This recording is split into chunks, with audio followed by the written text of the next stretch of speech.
Oh, thank you so much, JP. It's my very great pleasure to talk to you all. Well, 21 years is a very long time for a programme to be running, and you've been part of Home&Away, Lynne, for the majority of that time. Yes, it's an amazing feat, I have to say, 21 years. I've only been there for a mere 16 years.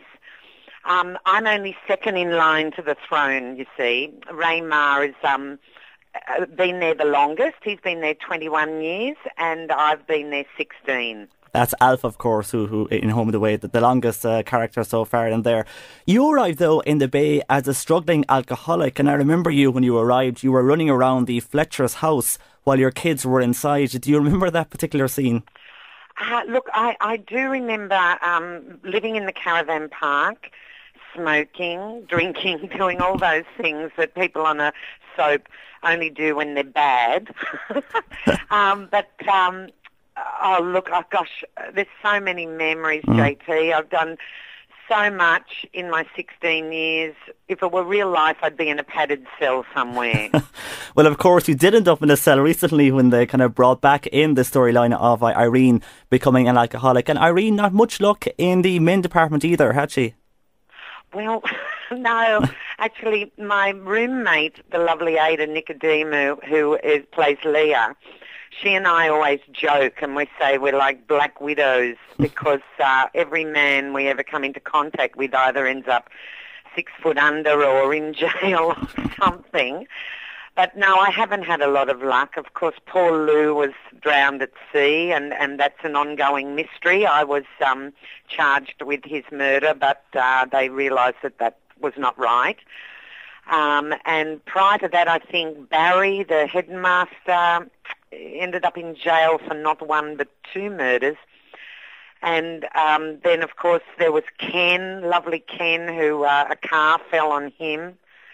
So I haven't had a terrific history with men, no. No, not much luck. But of course, Home&Away has never shied away from storylines. For example, the alcoholism with yourself. We had the abuse storyline, which Aidan played, or Todd played very well last year, and that was covered really, really well. Look, the writers are fantastic. I don't know how they do it, but they churn out these wonderful storylines, gripping stuff, and stuff that reflects real life.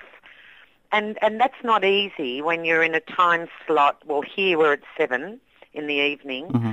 I imagine you're roughly around tea time. Yeah, it airs here at 6:30 on our national channel, RTE. Right. Well, you see, you have to be careful when you're dealing with certain topics because you've got children watching. So it's a real fine line that the writers tread. They are able to present real life situations, but do it in such a way that the family can view it. Of course, over the years, you've seen many actors and actresses come and go on the set of Home&Away. I suppose the biggest departure was Kate Ritchie last year. It must be hard when you work with someone over the years and then they leave and you work so closely with them. Yes, look, it was quite odd, but I always laugh at that because Kate it was the longest farewell, I can't tell you, because we knew she was going before she was going, and then she left, and then we had our Logies, which is our big television, awards show, yeah. So that was all about her leaving, and then she left on air. And then she left on air in England and Ireland. So her farewell, she went for about a year. So a big party. Yes. But it was strange. But, it's a funny place around here. There's so many people coming and going, and there's so many familiar faces and unfamiliar faces that when you lose somebody close, like I remember when Marilyn left all those years ago, it is strange, but then someone always kind of comes in and fills the void. Yeah, of course, she ended up in the soap in the UK, Emmerdale, so she continued correct. on. Yeah. Yes. The filming of Home&Away, or the fictional town Summer Bay, of course, is done outside Sydney in a beautiful place called Palm Beach. I was there myself when I was in Sydney a few years ago, and I presume then you filmed the inside of the houses and the diner, etc., within Channel 7 somewhere. That's correct. Yes, all of our indoor sets, unless they're specialist sets, for example, Donna, the evil ex-wife of Lou, played by the lovely Susie Mackenzie, her house, in inverted commas, is a real place that overlooks Palm Beach. Oh, honestly, JP, this house is palatial. Beautiful. Unbelievable. We actually film inside that house as well as the outside. But that is a rare occurrence. The usual sets like my home, the diner, the school, the surf club are all sets that have been pre-built and are set up in studio here in Epping. You have to travel far. Yeah, all of our outdoor locations are in Sydney. I mean, I remember when they did the storyline with Jeff and Nicole when they were on the island.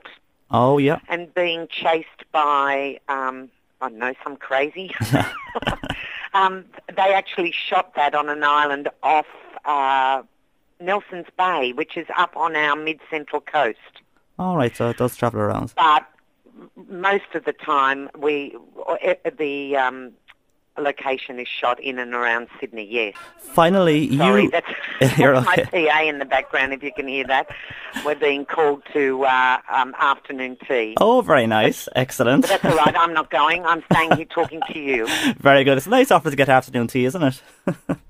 Oh, yes. Well, it doesn't happen very often. I think we get a biscuit and a cup of tea. But that's all right. Not complaining. Very good. Finally... No, in terms of future storylines, I thoroughly recommend that you keep watching. I can say to you that within the next 2 or 3 weeks, what happens is fabulous. It's Summer Bay at its best. We'll stay tuned to that. So finally, Lynne, before I let you go, you work in Panto as well, and I believe you've been to the UK a few times. Have you ever worked in Panto in Ireland? Well, I haven't worked in Panto in Ireland, but by golly, I would love to if there's anyone out there who puts one on. I love pantomime and I love Ireland. I've been there twice. I've got friends in Burr, in Offaly. Oh, yeah. And we've done the West Coast, County Clare, Cliffs of Moher, done the Connaught, down in the Ring of Kerry, done Cork. Cork, that's where we are, yeah. Look, I just love Ireland, and the thought of doing Panto in Ireland just would be amazing. Well, if there's anyone listening, they might pick you up on that one. And also, do the crew of Home&Away and within Channel 7, do they realise how big indeed the show is in the UK and, of course, here in Ireland, how big the audiences are? I think they do. We've been aware that it's been big there for many years. And I know when I go there, JP, when I turn up in York or where was I last year, Crewe, or wherever we go in England, I know it's huge. And the amount of Irish tourists and visitors we get out here who come to Palm Beach, who want our photos, who are just so enthusiastic about the show, they always tell us how very popular it is in Ireland. And would you like at some stage to come to Ireland for a promo visit and maybe through an Irish party?